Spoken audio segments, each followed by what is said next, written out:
তাকে নিয়ে আমি নাচিনি, তোমার মতো অশিক্ষিত মানুষ নেচেছে। আমি তো বলেছি আমি কখনো ঠাকুরের গানকে প্রাধান্য দিইনি। ঠাকুর বলেছে ঠাকুর হলো জাতির শত্রু, ঠাকুর মুসলমানের শত্রু, ঠাকুর ঢাকা বিশ্ববিদ্যালয়ের শত্রু, ঠাকুর বাংলাদেশের শত্রু, ঠাকুর জাতির শত্রু, ঠাকুর হলো খ্রিস্টানদের সবচেয়ে বড় দালাল। মুসলমানেরা বাংলাদেশে বিপদে থাকে ইহুদি খ্রিস্টানের হাতে, আর ঠাকুর লন্ডনে বসবাস করে। এই ঠাকুর বলে ও কালিমা তোমার আকাশ, ও কালিমা তোমার বাতাস। আমি আজ থেকে 30 বছর পূর্বে বলেছি তোর বাপের আকাশ। সিলেট কোর্টে 5000 টাকার মামলা হলো, আমি ঠাকুরের অপমান করেছি? আমি ঠাকুরের অপমান করিনি। ঠাকুর বলেছে ও কালিমা তোমার আকাশ, ও কালিমা তোমার বাতাস। আমি বলেছি তোর বাপের আকাশ কালিমা। মুসলমানের বাচ্চারা অশিক্ষিত, ও প্রাধান্য দিতে পারে ঠিক ঠাকুরকে, তার গানকে প্রাধান্য দিতে পারে। আমি আব্দুর রাজ্জাক বিন ইউসুফ, আমার দেহে যতদিন শ্বাস আছে ততদিন ঠাকুরের এই গানের আমি 5 পয়সা দাম দিনে। দেহে যে পেশাব পায়খানা পড়ে আছে তার সামান্য দাম ঠাকুরের গানের আমার কাছে নাই। ঠাকুরের গোটা দেহটাই মুশরিক। ঠাকুর নিজের হিন্দু, ঠাকুরের কলম হিন্দু, ঠাকুরের কর্ম হিন্দু, ঠাকুরের জাতি হিন্দু, ঠাকুরের গান হিন্দু। ঠাকুরের কথা আমার ছেলে মেয়ে পড়বে। 1971 সাল থেকে বাংলাদেশে আজ পর্যন্ত কোন শিক্ষিত মানুষ শিক্ষামন্ত্রী হয়েছে এটা আমার জানা নাই। আমি দীর্ঘদিন থেকে বলে আসছি খ্রিস্টানের দালাল ঠাকুর, সেই ঠাকুরের গান আমার ছেলে মেয়ে পড়বে এটা আমি কোনোদিন গ্রহণ করিনি। জাতির যদি রাস্তাঘাট করে দিতে না পারি, জাতির যদি স্কুল কলেজ করে দিতে না পারি, জাতিকে চূড়ান্ত সঠিক ধর্ম দিতে পারবো ইনশাআল্লাহ। ধর্মের ব্যাপারে জাতিকে ফাঁকি দিয়ে পরকাল হারাতে রাজি নই। এইভাবে দিন কাটাতে আমি আব্দুর রাজ্জাক বিন ইউসুফ প্রস্তুত নই। সঠিকটাই জাতির কাছে পেশ করার চেষ্টা করব ইনশাআল্লাহ। মরা বাঁচা আল্লাহর হাতে। বলছিলাম সম্মানিত দিনী ভাই বোন, ইহুদি মুসলমানদের দাম দেয়নি, খ্রিস্টান দেয়নি, হিন্দু দেয়নি। ইসলাম আসার পূর্বের নাম হচ্ছে জাহেলিয়াতের যুগ। জাহেলিয়াতের যুগে মেয়েদের দাম দেওয়া হয়নি। জাহেলিয়াতের যুগে, বন্যতার যুগে, বর্বরতার যুগে দাম দেওয়া তো হয়নি। সেই যুগে মেয়েদেরকে মাটিতে পুঁতে দেওয়া হতো। মুসা আলাইহিস সালাম যখন ফেরাউনের কাছে গেলেন, গিয়েই মুসা আলাইহিস সালাম ফেরাউনকে বললেন যে বানি ইসরাইলকে ছেড়ে দেন, স্বাধীনতার দরকার আছে, স্বাধীনভাবে বসবাস করতে চাই। আপনি আমাদেরকে দাস দাসী করে রেখেছেন, আমার বংশের লোকেরা আপনার বাড়ির দাস, আর আমার বংশের মহিলারা আপনার বাড়ির দাসী। আপনি তাদের সাথে জেনা করে সময় করে তাদেরকে আপনি এভাবে রাখেন যুগ যুগ ধরে। আপনার বয়সে 1500 বছর। তো আমি এসেছি, আপনি বানি ইসরাইলকে ছেড়ে দেন। আন আরসেল মানা বানি ইসরাইলা, বানি ইসরাইলকে আমাদের সাথে ছেড়ে দেন, আপনার অধীনে দাস দাসী হিসেবে রাখতে চায় না। লম্বা বক্তব্যের এক পর্যায়ে মুসা আলাইহিস সালাম যখন এই কথা বললেন, তালা ফেরাউন বলল, আলাম নুরাব্বিকা ফিনা ওয়ালিদা, কি ব্যাপার? তোমাকে আমি শিশুকালে বহুদিন লালন পালন করিনি? ওলা বিস্তা ফিনা মিন উমরিকা সিনিনা, তুমি তো আমার কাছে তোমার বয়সের বহু বছর ছিলে। তুমি কি সেই মুসা নও? অফালতা ফালাতাকা আল্লাতি ফালতা, তুমি যা করেছ, তুমি তোমার কর্ম করেছ। এক থাপ্পড়ে তুমি মানুষ মেরেছো। আনতা মিনাল কাফিরিন, তুমি বড় অকৃতজ্ঞ। ফেরাউন মুসার সামনে ঘোষণা দিল। যখন মুসা আলাইহিস সালাম বললেন দাস হয়ে থাকতে রাজি নই, মুসা আলাইহিস সালাম বললেন কালা ফালতোহা, জি আমি এক থাপ্পড় মেরে মানুষ মেরেছি, থাপ্পড় দিয়ে মানুষ মেরেছি, কথাই ঠিক। এদান ওয়ানা মিনাল দাল্লিন, তখন আমি ভুল পথে ছিলাম। ফারারতু মিনকুম, আমি তোমার ভয়ে পালিয়ে গেছি। লাম্মা খিফতুকুম, যখন ভয় করেছি তোমার কাছে থাকলে তুমি আমাকে হত্যা করবে। আমি বহু পথ অতিক্রম করে চলে গেছিলাম। ফাওয়াহাবালি রব্বি হুকমান, আমার প্রতিপালক আমাকে জ্ঞানে গুণে পূর্ণ করেছেন। ওয়াজআলানি মিনাল মুরসালিন, আমাকে নবী করেছেন। অতিলকা নিয়ামাতুন তামুন্নুহা আলাইয়া, হ্যাঁ আপনি আমার প্রতি অনুগ্রহ করেছেন। শিশুকালে আপনি আমাকে লালন পালন করেছেন, অনুগ্রহ করে আপনি খোটা দিয়েছেন। এই সুবাদে আপনি বনী ইসরায়েলকে দাস দাসীতে পরিণত করেছেন। আপনি বড় উদ্ধত স্বৈরাচার, সীমা লঙ্ঘন করেছেন। সেই দিন মূসা আলাইহিস সালাম ফেরাউনের সামনে এইভাবে ঘোষণা দিয়েছিলেন, সরকারের কাছে টাকার জন্য যেতে হবে না, সরকারের কাছে দাওয়াতের জন্য যেতে হবে, নিজের স্বাধীনতার জন্য যেতে হবে, নিজের ব্যক্তিত্ব হারানোর জন্য সরকারের কাছে যেতে হবে না। ফেরাউন কোনো সাধারণ সরকার নয়, ১৫০০ বছর থেকে বলে আসছে আমি আল্লাহ। এরকম এক ব্যক্তির কাছে যে মুসা এভাবে বলছেন। বলছিলাম এই জাহেলিয়াতের যুগে একটার পর একটা চলে আসছে। তারা মেয়েদেরকে মাটিতে পুঁতে দিয়েছে, তাদের সাথে জেনা অন্যায়ের কোনো হিসাব নেই। জাহেলিয়াত মানেই জাহেলিয়াত। স্বামী মারা গেলে 1 বছর তাকে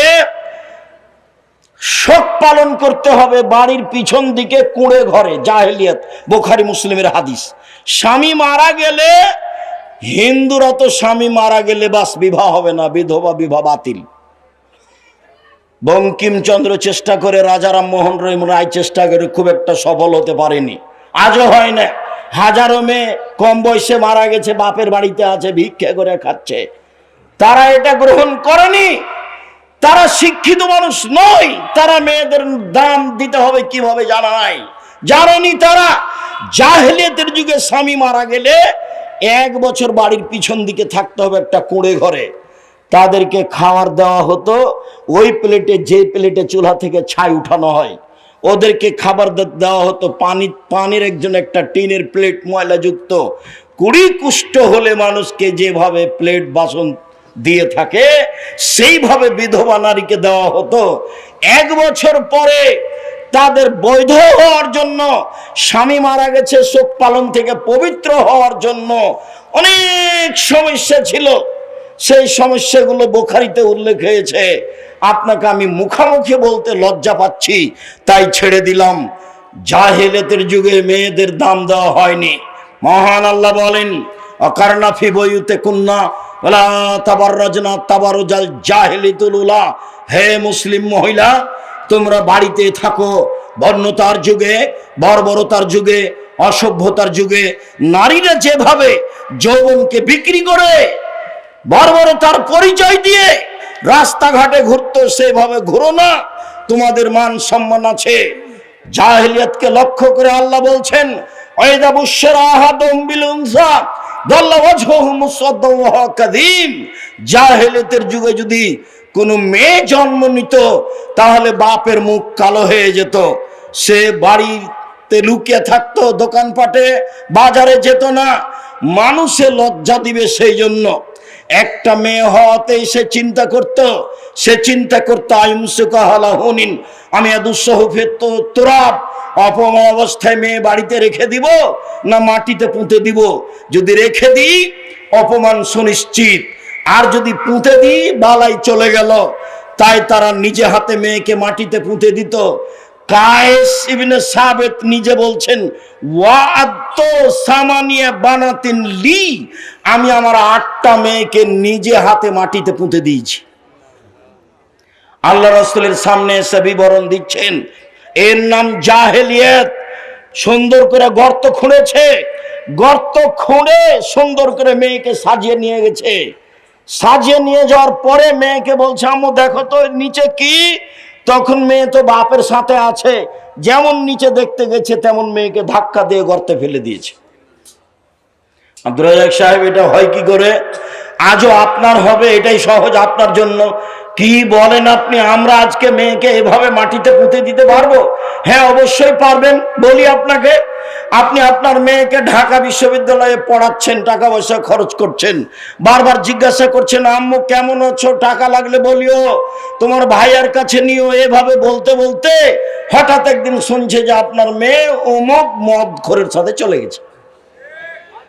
তখন আপনি বলছেন যে তোকে ত্যায্য পুত্র করলাম, তোকে জবে করব, তোকে যদি পাই তো টুকরা টুকরা করে করতোয়া নদীতে ভাসিয়ে দিব। তো এখনই তো একটু আগে চুমা দিচ্ছিলেন আপনি আর টাকা পাঠাচ্ছিলেন, এখন মেয়ে তো একটাই, যদি দুইটা হয় তাহলে আপনার তো মন দুর্বল হয়ে গেছে। দাদি দাদি বলছে, নানি বলছে, কি করবি রে তুই, একটা ডিপি স্কুল না একটা গাভী নেই। তো তিনটা যখন মেয়ে হয়েছে তখন দাদি নানি বলছে বউ তালাক দে, এ বউ চলবে না। এইটাই কি জাহেলিয়াত নয়? এটাই জাহেলিয়াত। একটু 19-20 সালে আপনি মেয়েকে ত্যায্য পুত্র করে তাকে জবাই করে করতোয়া নদীতে ভাসিয়ে দিতে চাচ্ছেন। এটাই ছিল তাদের কাছে সমস্যা। মেয়েরা নিজেরা সম্মান নিতে পারেনি। বেগম রোকেয়া যেভাবে মেয়েদের অপমান করেছে, তাই তো রংপুর জেলার মহিলা আবারও বই লিখলেন, কেন হব অবরোধবাসিনী। ঠিক সেভাবে মহিলারা নিজে নিজে জাতির কাছ থেকে সম্মান হারিয়ে মাটিতে মিশিয়ে গিয়ে ইহুদি খ্রিস্টানদের নীতিতে পরিণত, ইহুদি খ্রিস্টানদের অপমান গ্রহণ করতে চায়। স্কিন পায়জামা পরে জাতিকে অঙ্গ প্রত্যঙ্গ দেখিয়ে শিক্ষা প্রমাণ করতে চায়। যেটা বন্যতা, যেটা বর্বরতা, যেটা অসভ্যতা, যেটা কুকুর শৃগালের চরিত্র, সেটাই পছন্দ করে আপনার কারণে। আপনি বাপ হওয়াটাই অভিশাপ।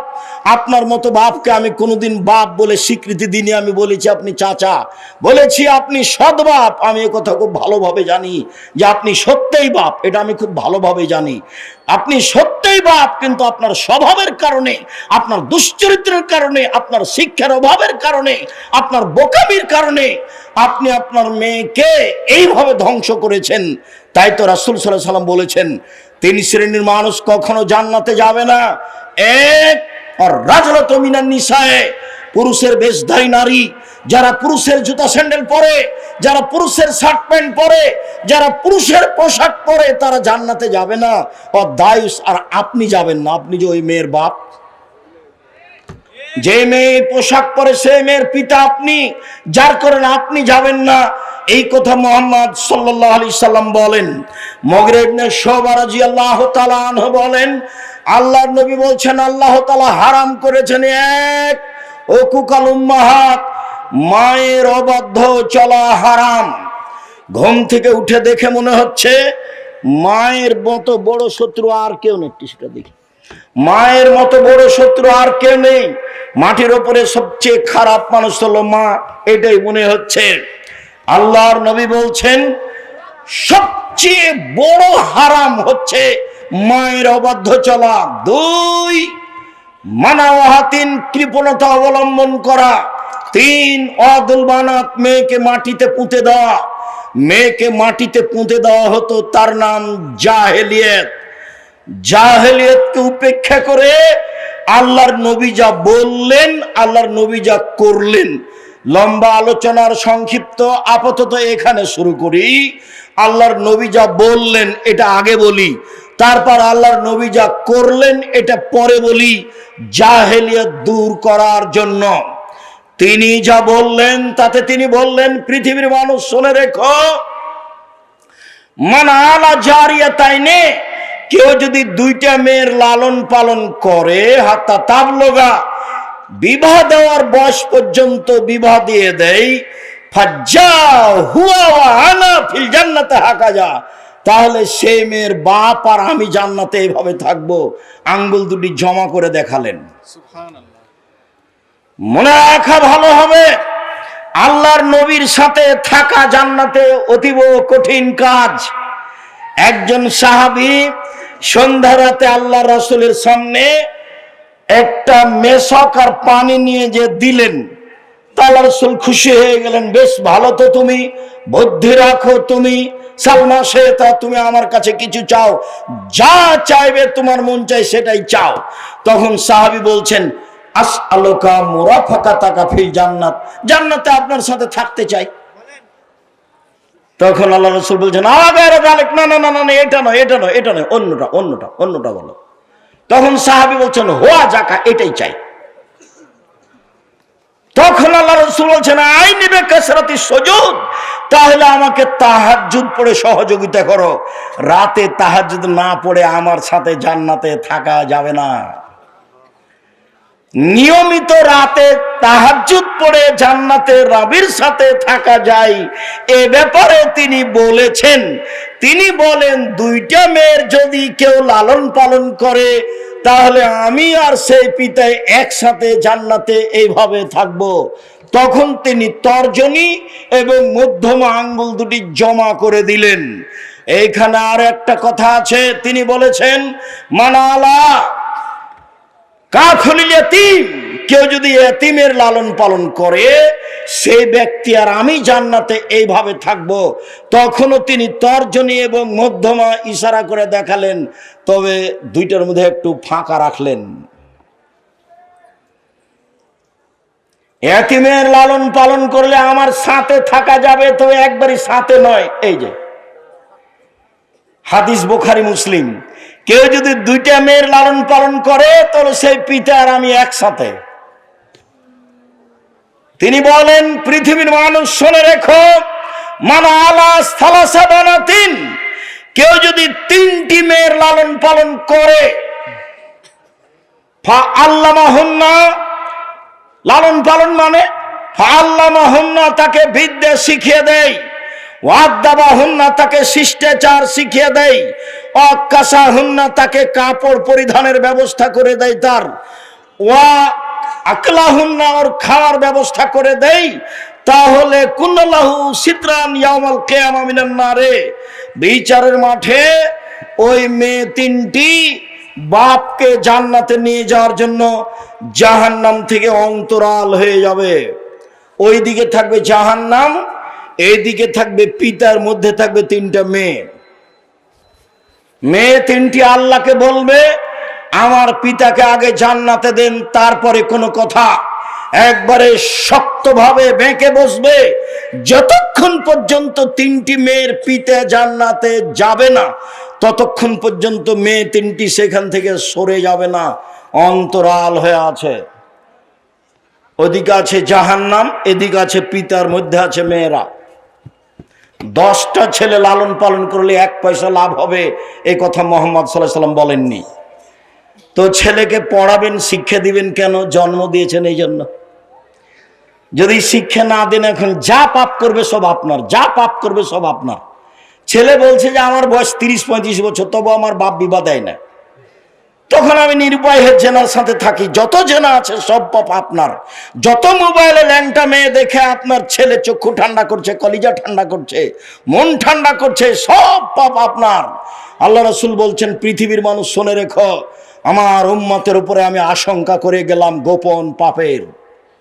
মোবাইলে মানুষ এইভাবে গোপন পাপ করবে, এটা রাসূল সাল্লাল্লাহু আলাইহি ওয়াসাল্লাম জানতেন না, তবে তিনি বলে যাচ্ছেন, আমার উম্মত গোপন পাপে লিপ্ত হবে, এটা আমার আশঙ্কা। বাপ ওই ঘরে ল্যাংটা মেয়ে দেখছে, মা এই ঘরে ল্যাংটা মেয়ে দেখছে, তুমি এই ঘরে ল্যাংটা মেয়ে দেখছো, তোমার বোন ওই ঘরে মেয়ে ল্যাংটা মেয়ে দেখছে, এক বাড়িতে সব ঘরে ঘরে সব ল্যাংটা মেয়ে ব্যস্ত, সবাই ব্যস্ত।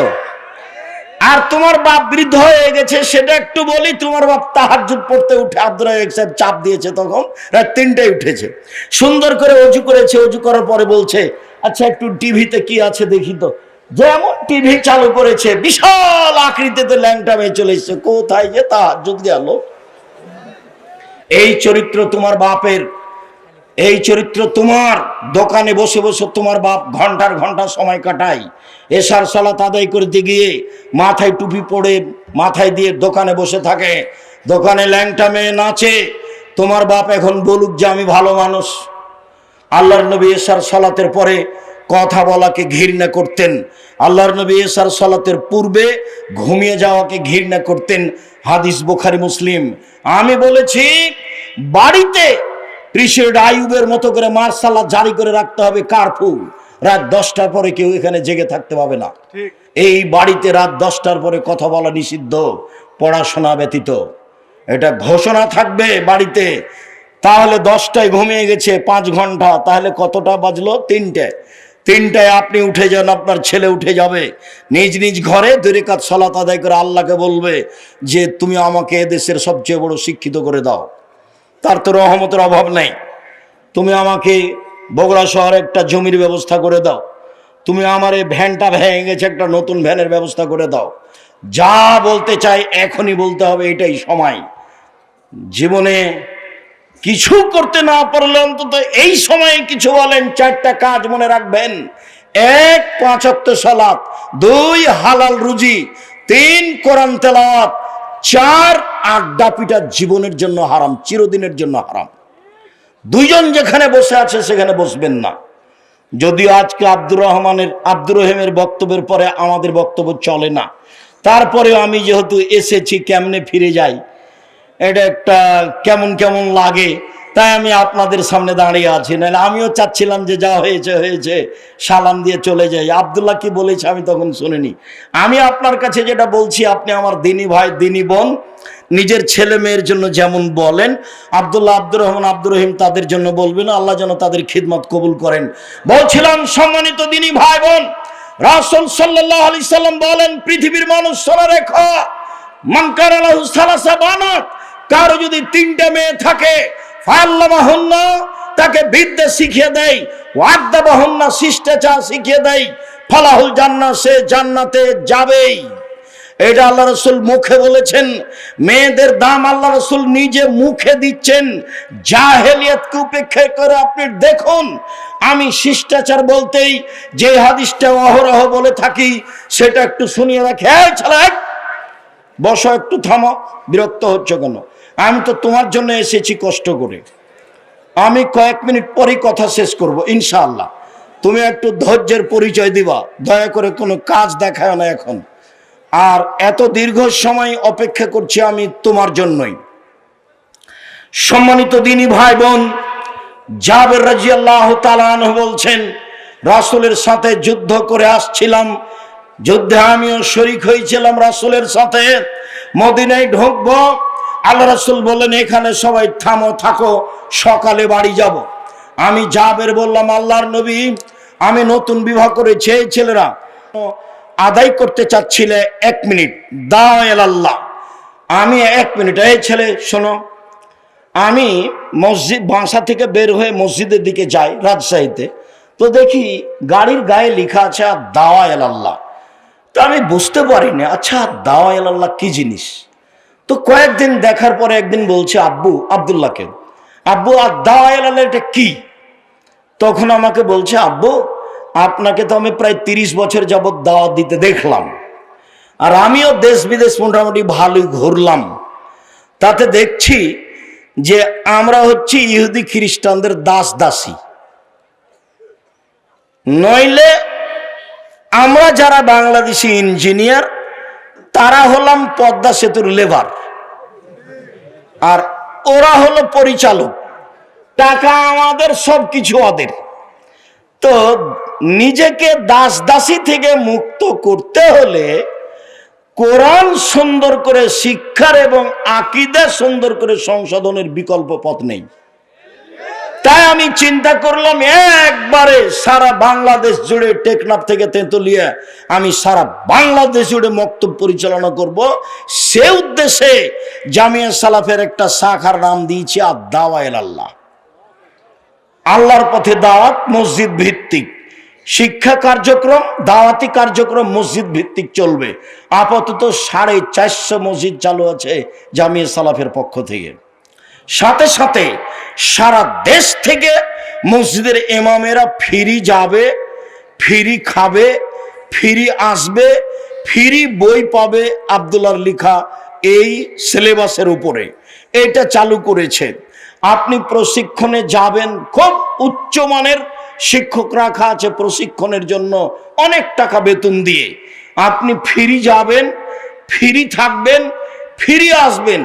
একমাত্র আপনার মসজিদে আকীদা, আদর্শ, কোরআন শিক্ষা কার্যক্রম বাস্তবায়ন করার জন্য জামিয়া সালাফের পক্ষ থেকে এটা একটা বড় পদক্ষেপ।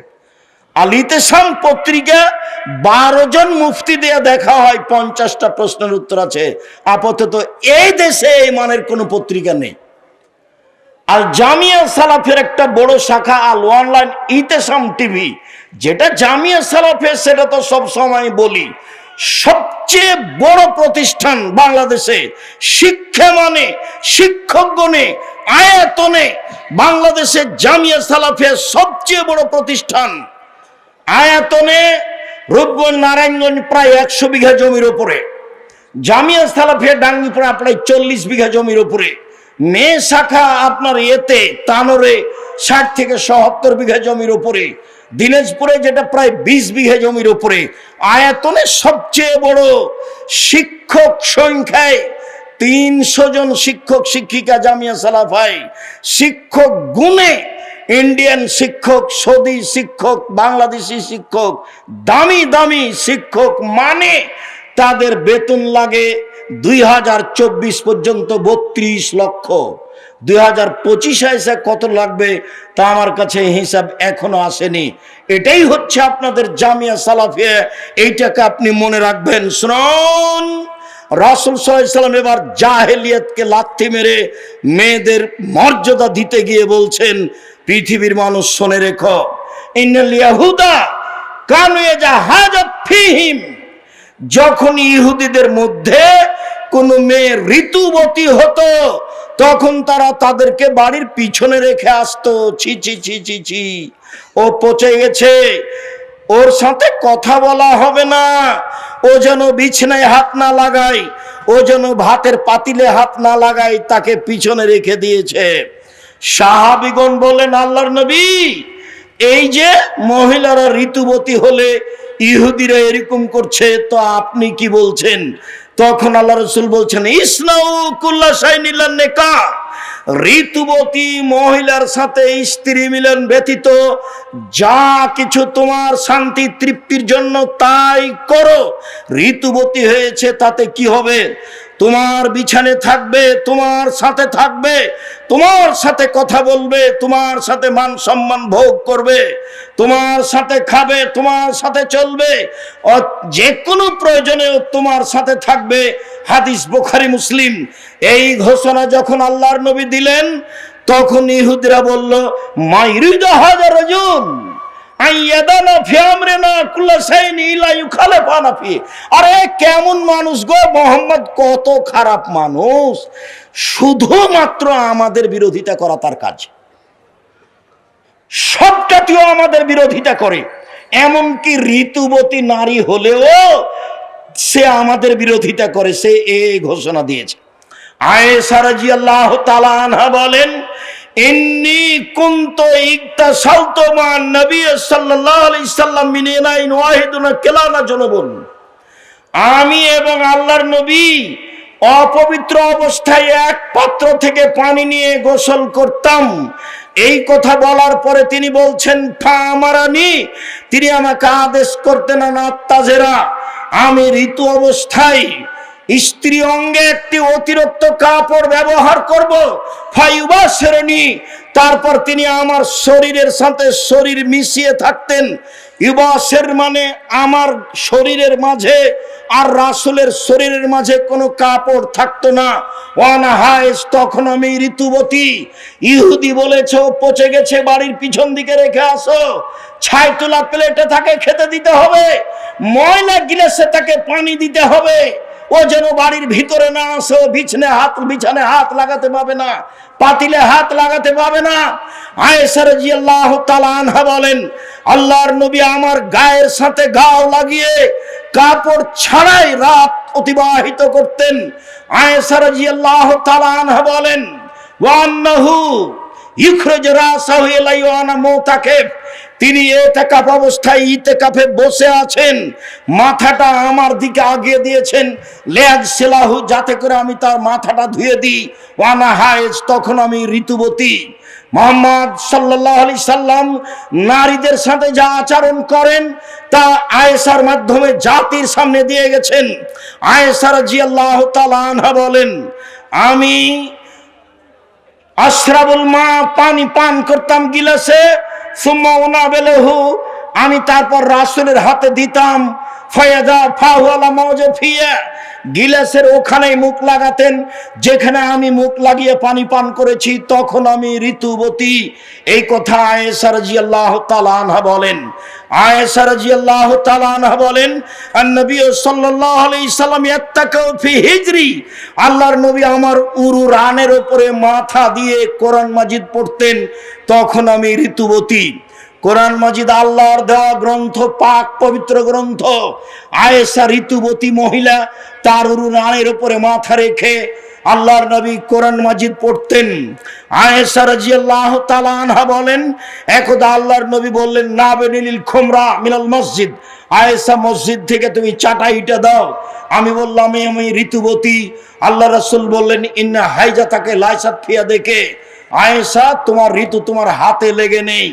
সম্মানিত দিনী ভাই বোন, আমি বলছিলাম রাসূল সাল্লাল্লাহু আলাইহি সাল্লাম নিজে নারীদের সাথে কি আচরণ করতে হবে তা দেখিয়ে গেছেন যখন তারা ঋতুবতী। আর যারা ভালো তারা কিভাবে চলবে স্বামীর সাথে সাংসারিকভাবে তা পূর্ণ মান দিয়েছেন। তাতে তিনি বলেছেন, পৃথিবীর মানুষ মনে রেখো, নারীদের সম্মান অনেক বেশি। তারা যদি 4টা কাজ করতে পারে, জান্নাতের সব দরজা খোলা। একটু থামেন, শেষে চলে আসে। কেউ কেউ গেছে এর জন্য রুমাল নিয়ে, একটু থামেন। যারা রুমাল নিয়ে যাচ্ছে ওদের হাতে 10 টাকা হোক, 50 টাকা হোক, 500 টাকা হোক, আপনি চলে যাবে সামনে দিয়ে, আপনি কিছু দিলেন না, এমনটা যেন হয় না। নইলে যেটুকু দেবার মনে করেছিলাম সেটুকু ক্ষতি হয়ে যাবে, ওটা হবেই। রাসূল সাল্লাল্লাহু আলাইহি সাল্লাম বলেছেন, তোমরা যাও, আমি আলোচনার শেষে চলে এসেছি। সম্মানিত দিনী ভাই বোন, রাসূল সাল্লাল্লাহু আলাইহি সাল্লাম নারীদের ব্যাপারে বললেন, ওরা যদি 4টা কাজ করতে পারে তাহলে জান্নাতের সব দরজা খোলা। 1, 5 ওয়াক্ত সালাত, 2 রমজান মাসে রোজা। এই ছেলে একটু থামো, ওই যে ওরা আসছে, তারপরে উঠবো আমরা। 2 হচ্ছে 5 ওয়াক্ত সালাত, রমজান মাসের রোজা। 3 স্বামীকে মেনে চলা। 4 হচ্ছে জেনায় লিপ্ত না হওয়া। মহিলারা যদি জীবনে এই 4টা কাজ করতে পারে তাহলে তারা জান্নাতে চলে যাবে। সম্মানিত দিনী ভাই বোন, যাওয়ার আগে আর একটা কথা মনে রাখবেন, কেন নির্যাতন কি তার প্রতিকার, এই বই স্টেজে আছে। সাথে সাথে কেন হবো অবরোধ বাসিনী, বেগম রোকেয়ার বিরুদ্ধে যেটা লেখা হয়েছে সেটাও এখানে আছে। সম অধিকার নয় মর্যাদা চাই, এই বই এখানে স্টেজে আছে। আব্দুল্লাহর বই আছে ফিলিস্তিনের ব্যাপারে, অতীব গুরুত্বপূর্ণ। বুখারীর ব্যতিক্রম ব্যাখ্যা, সেটাও আছে। আমি খাকসার সাধারণ মানুষ যা লিখেছি তা আছে দোয়ার উপরে। এবং উপদেশ, আজকের যে আলোচনা করছিলাম এটা উপদেশ বইয়ে আছে। সকল দিনী ভাই বোনকে আমি আমাদের আজকের আলোচনা মেনে চলার অনুরোধ জানিয়ে আল্লাহর আল্লাহকে সম্ভবপর যতটুকু সম্ভব হয় সহযোগিতা করার অনুরোধ জানিয়ে কয়েকটি প্রশ্নের উত্তরে চলে গেলাম। যে যেখানে আছেন প্রশ্নগুলির উত্তর একটু গুরুত্ব সহকারে দেখুন, আর কেউ খালি যাবেন না। আমার হাতের বামে বই পুস্তকগুলি আছে। আর জামিয়া সালাফের মুখপাত্র পত্রিকা, যার পিছনে আপনি লক্ষ লক্ষ টাকা খরচ করেন, আলিতে পত্রিকা, সেটা কেউ ছেড়ে যাবেন না। 30 টাকা না থাকলে কারো কাছ থেকে নিয়ে আলিতে পত্রিকা নিয়ে যাবেন। এটাই হবে আপনার জামিয়া সালাফকে ভালোবাসার 1 নাম্বার মাধ্যম। আপনি আলিতে পত্রিকা ছেড়ে যাবেন না। নিজের কাছে টাকা না থাকলে কারো কাছে নিয়ে যাবেন। পারিবারিক ও সামাজিক সম্প্রতি রক্ষার থেকে দুলা ভাইয়ের সামনে মেয়েরা মুখ খুলে আসতে পারে? জি না, মুখ খুলে আসতে পারে না, মুখ ঢেকে প্রয়োজনে কথা বলতে পারে।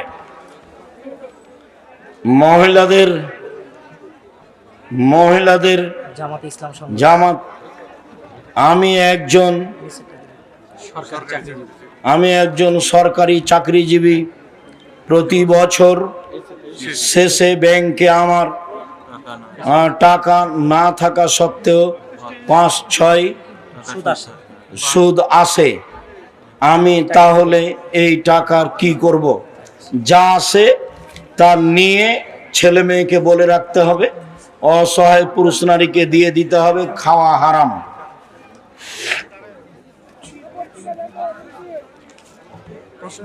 তালেবান সম্পর্কে জানতে চাই। কি এটা?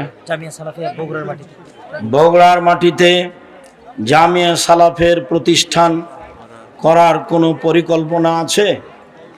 এখানে পাশে কোথায় একটা জমি এক লোক দান করেছে, ইনশাল্লাহ সেখানে এই বছরই শুরু হবে বলে ভাবছি, দেখি কখন শুরু হয় ইনশাল্লাহ। আমরা পরিবারের অমতে প্রেম করে বিবাহ করি, বিয়ের 3 বছর পর আমাদের পরিবার মেনে নেই, আমরা পরবর্তীতে আর বিবাহ করি নাই। তোমার আব্বার উচিত 2 জন সাক্ষী নিয়ে পুনরায় বিবাহ পড়ানো। 2 জন সাক্ষী নিয়ে যতদিন পর্যন্ত তোমার বাপ বিবাহ না পড়াবে ততদিন পর্যন্ত তোমাদের জেনা হবে। 10 ছেলের মা হলেও এটাই ঠিক। আমার প্রশ্নটা হচ্ছে, ব্যাংকে চাকরি করা হারাম, এর সত্যতা আমি অকপটে স্বীকার করি, কিন্তু যদি এটা সত্যি হয়ে থাকে তাহলে এখানে টাকা জামানত বা ব্যাংকে রাখা, জি, ব্যাংকে চাকরি করা আর টাকা ব্যাংকে রাখা দুটো এক নয়। খুশিতে মাসে মাসে টাকা উঠাবেন ব্যাংক থেকে, লোন নিয়ে বাড়ি করবেন, আর নিরুপায় হয়ে টাকা ব্যাংকে রাখবে সুদ মুক্ত অবস্থায়, দুটো এক কি করে আপনি ভাবলেন?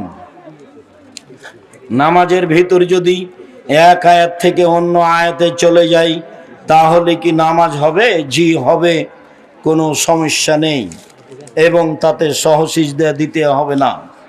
দেখিও কি লেখা আছে।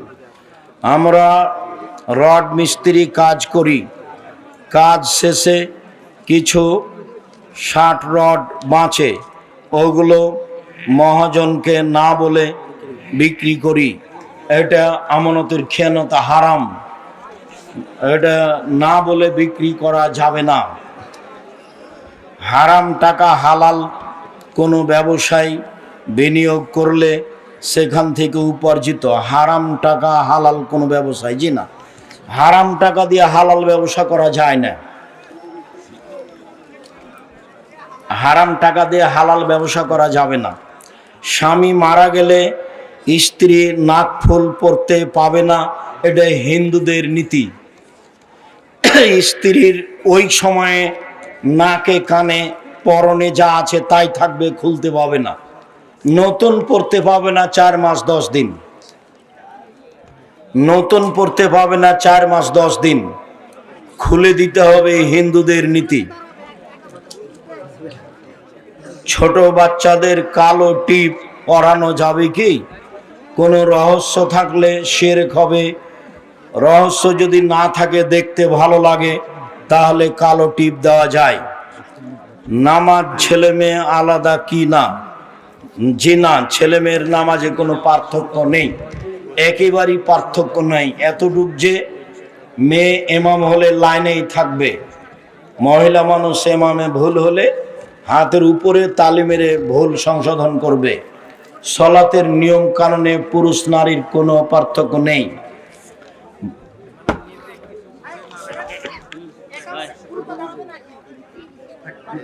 কি কথা এটা? একামত যখন শুরু হবে তখন থেকে দাঁড়ানো শুরু করবে। আমার বাড়ি খেতলাল, জয়পুরহাট। আমার প্রশ্ন, বিভিন্ন কোম্পানি থেকে বাকিতে পণ্য কিনলে কি সুদের অন্তর্ভুক্ত হবে? জি না, প্রতারণা যেন না থাকে। যেই কোম্পানির মাল চলে না, আপনাকে অতিরিক্ত টাকা দেওয়া হয়, সেই কোম্পানির মাল সমাজে দিবেন ভালো বলে টাকা পাচ্ছেন, এই জন্য তো প্রতারক ডাক্তারের মতো হয়ে গেল। ও ডাক্তার তো জানে যে এর চেয়ে ভালো কোম্পানির ওষুধ আছে, তো ওই কোম্পানির ওষুধ লিখেছে, তার প্রেসক্রিপশনে যে তাকে টাকা দেয়, তো এর টাকা লস, ওর বাপের পড়ানো লস, তো প্রতারক ডাক্তার। সালাতে ফরজ নামাজ পড়ার কি কোনো মোনাজাত করা যাবে? মোনাজাত ব্যক্তিগত ব্যাপার, সালাতের পরে সবাই মিলে হাত তুলে দোয়া করলে গুনাহ হবে, যা বিদআত। আজও বগুড়াতে এসব কিছু আছে, আমাকে তো অবাক লাগছে। আজও কি বগুড়ায় এমন কোনো পাড়া আছে যেখানে নামাজের পরে হাত তুলে দোয়া হয়? তাহলে কি তারা খাঁটি বেদাতি?